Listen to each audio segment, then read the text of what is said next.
Selamat pagi, saudara. Pada pagi hari ini kita akan belajar tentang metode tafsir.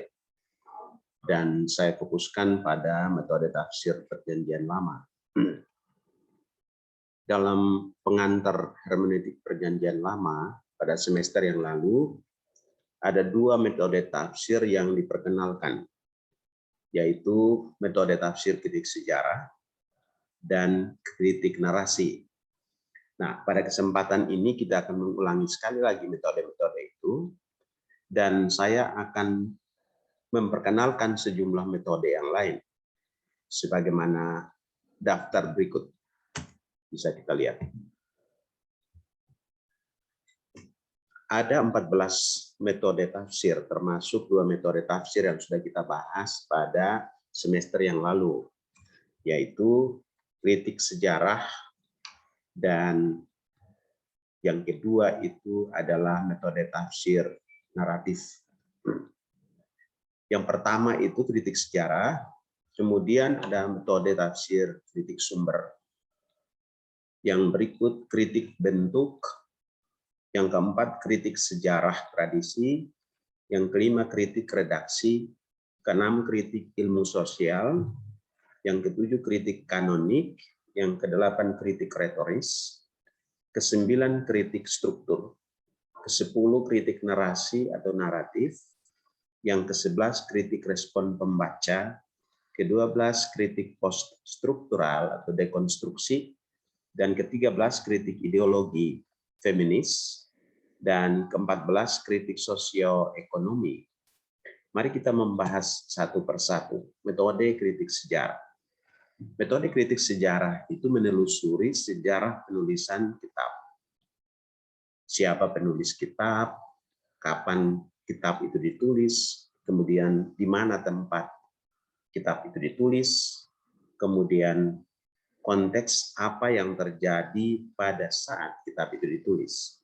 Yang ada dalam konteks ini yaitu konteks sejarahnya, konteks sosialnya, konteks ekonomi, budaya, konteks politik, dan bahkan kondisi atau situasi keagamaan pada saat teks itu ditulis. Itu semua akan diteliti kalau kita menggunakan metode kritik sejarah. Itu yang pertama. Yang kedua, metode kritik sumber. Metode kritik sumber ini menelusuri atau untuk menemukan kira-kira dalam teks-teks Perjanjian Lama itu, khususnya Pentateuch, 5 kitab pertama dalam Alkitab itu ditulis oleh siapa. Tradisi mengatakan bahwa kelima kitab itu ditulis oleh Musa. Tetapi dalam penelitian yang dikemukakan atau dilancarkan oleh salah satu ahli Perjanjian Lama, yaitu Julius Schulhausen, beliau mengatakan bahwa sebenarnya penulis kitab 5 kitab pertama dalam Alkitab itu bukan Musa, tetapi ditulis oleh 4 sumber, ya, atau bahan-bahan dari 5 kitab itu bersumber pada 4 sumber, yaitu sumber yang pertama disebut sumber Yahwist, sumber yang kedua disebut sumber Elohist, sumber yang ketiga disebut Deuteronomi, sumber D, dan yang keempat sumber imam atau priester, para imam. Nah, itu kalau orang menggunakan kritik sumber, mencari tahu sumber-sumber bahan atau referensi dalam penulisan kitab suci. Berikut kritik bentuk. Kritik bentuk yang dimaksud di sini adalah kritik bentuk sastra. Biasanya orang menggunakan metode ini untuk meneliti bentuk teks yang ditafsir. Apakah teks itu berbentuk perintah, larangan, pertanyaan, puisi, cerita, biografi, atau nukilan sejarah, atau cerita mujizat, perumpamaan, dan lain-lain. Jadi setiap teks itu ada bentuk sastranya yang menjadi panduan untuk kita meneliti apa pesan yang terdapat dalam teks itu. Kemudian yang berikut adalah kritik sejarah tradisi. Ya. Sejarah tradisi atau kritik tradisi adalah metode kritik Alkitab yang menempatkan suatu teks dalam aliran tradisi tertentu dalam sejarah dan berupaya menggambarkan perkembangan tradisi tersebut dari waktu ke waktu. Nah, kritik tradisi ini dikembangkan oleh seorang ahli bernama Herman Gankel. Ya, ini mengenai kritik tradisi atau lengkapnya metode kritik sejarah tradisi. Yang berikut kritik redaksi. Kritik redaksi dalam studi literatur Alkitab adalah metode kritik teks Alkitab Perjanjian Lama dan Perjanjian Baru yang mengkaji cara berbagai potongan tradisi dirangkai menjadi komposisi sastra terakhir oleh seorang penulis atau editor. Jadi lebih singkat bisa dikatakan bahwa kritik redaksi ini menyoroti fokus pada peranan redaktur dalam meredaksikan teks yang kita mau teliti. Yang berikut kritik ilmu sosial. Kritik ilmu sosial adalah metode penafsiran Alkitab yang mencoba mengeksplorasi latar sosial dan budaya asli dari suatu teks melalui petunjuk dalam isi teks dan retorika serta melalui analisis bukti kuno lainnya. Itu kritik ilmu sosial. Ya, termasuk di dalamnya lapisan-lapisan sosial yang ada pada masa lampau ketika atau yang diindikasikan dalam teks itu yang perlu diteliti. Yang berikut kritik kanonik. Ya. Kritik kanonik itu memperhatikan bentuk teks saat ini dalam menemukan maknanya bagi komunitas orang beriman. Ya. Menurut James Barr, ini melibatkan pemusatan otoritas dalam teks kanonik dan bukan pada orang atau peristiwa yang darinya teks itu berasal. Jadi singkatnya kritik kanonik itu melihat dan mempertanyakan mengapa teks ini, misalnya kitab Rut, letaknya bukan di tempat lain tetapi harus sesudah kitab Hakim-Hakim.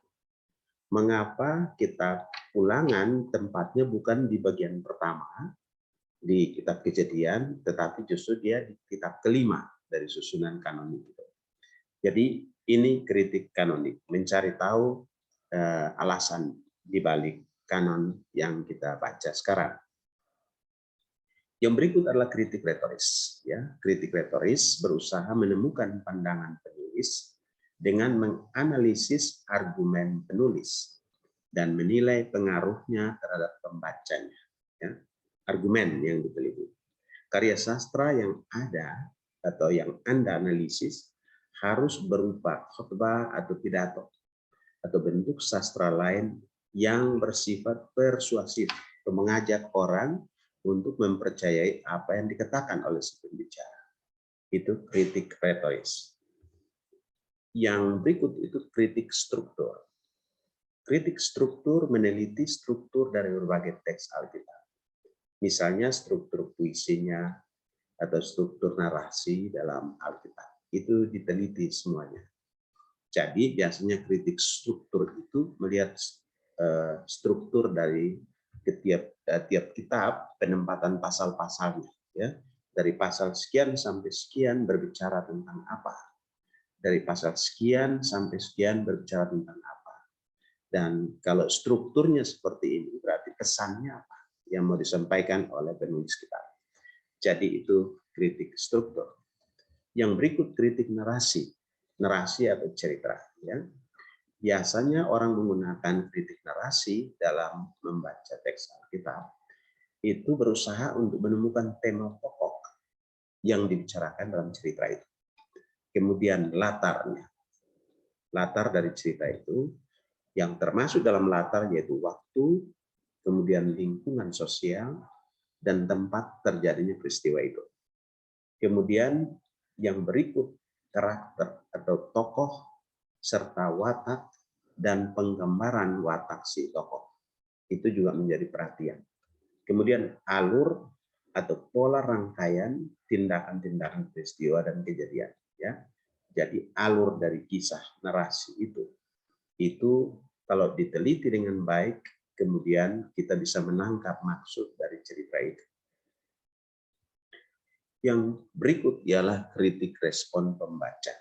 Ini sangat baru memang. Kritik tanggapan pembaca meneliti respon atau tanggapan yang bervariasi dari pembaca teks tertentu dalam Alkitab.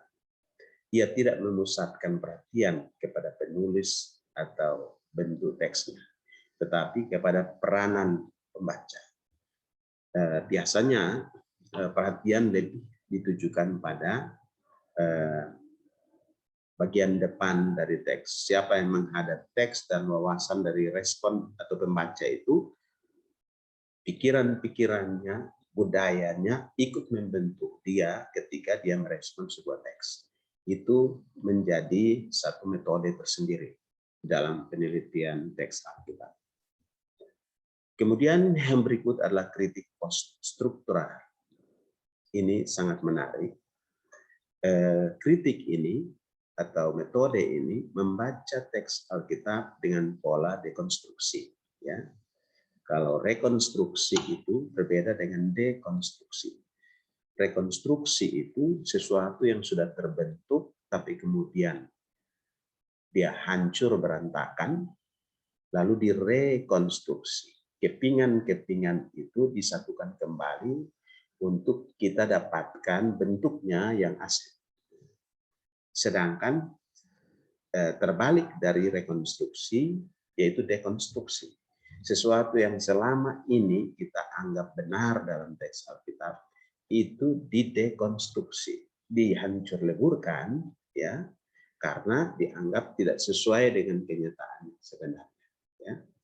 Jadi dia membaca Alkitab dengan pola dekonstruksi. Ada anggapan bahwa teks Alkitab memiliki kebenaran absolut, ya. Padahal setiap anggapan selalu kontekstual. Anggapan selalu hadir sebagai konstruksi sosial yang menyejarah yang sudah diyakini oleh si pembaca. Teks mempunyai konteks dan harus dimaknai sesuai dengan konteksnya. Itu pendekatan dekonstruksi. Yang berikut adalah kritik ideologi atau kritik feminis. Ya. Kritik feminis meneliti bagaimana dan sejauh mana teks Alkitab dipakai oleh laki-laki untuk menindas perempuan, baik secara ekonomi, politik, sosial, dan lebih utama sebagai pengaruh psikologi orang perempuan. Mereka menganggap bahwa selama ini Alkitab itu dipengaruhi oleh budaya patriarki sejak awalnya, sehingga perlu dicek kembali agar diluruskan kembali. Dan biasanya mereka menggunakan kejadian landasan Alkitab, Kejadian 1 ayat 27 sebagai landasan teologis yang biasa digunakan, ya, untuk mengatakan bahwa sebetulnya perempuan dan laki-laki itu punya kedudukan yang sama di hadapan Tuhan. Yang berikut kritik ideologi sosioekonomi, ya. Ini menafsir teks, jadi berupaya menafsir teks Alkitab dengan agenda untuk membebaskan kaum tertindas dari struktur-struktur sosioekonomi yang korup.